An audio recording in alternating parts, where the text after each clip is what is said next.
مناقشه ها در مرز از سالهای 20 عصر گذشته ریشه میگیرد. آن زمان حکومت شوروی به تقسیم وادی فرغانه شروع کرده، این وادی سیر اهالی و گوناگون ملت را به جمهوری های علاهیده تبدیل داد. چون این تقسیم فرهنگی و قومی و اقتصادی سبب تظاهرات زیادی مردم شد. تقسیم سرحدها از سال 1924 آغاز شد و سال 1929 خاتمه یافت. برای تقسیم قلمروها بلشویک ها کمیته مخصوص تأسیس دادند که آمار قدیمی و نامکمل روسیه امپراتوری از سال 1917 را به اینابت گرفت و همین گونه برای مناقشه های قومی در فرغانه زمینه گذاشت. اختلاف های نظر درباره مناطق بحثی در مرز سوغد و بادکند را خریطه های سالهای گوناگون عمیق‌تر کردند.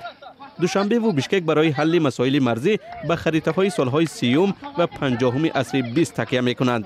در خریطه اول واروخ به قلمرو تاجیکستان وصل است. در خریطه سال 1956 مثل جزیره قلمرو یا انکلاو در داخل قرقیزستان نقش یافته است. نخستین مناقشه قومی در اینجا سال 1974 رسما ثبت شده است. در آن سال مقامات محلی وضع فوق‌العاده اعلان کردند و برای رفع جنجال درباره زمین کمیته مخصوص تأسیس دادند. مناقشه دوم تابستان سال 1989 برخاست و بار اول صدای تیر هم بلند شد. حکومت قیود شبگردی اعلان کرد و نماینده از مسکو آمد.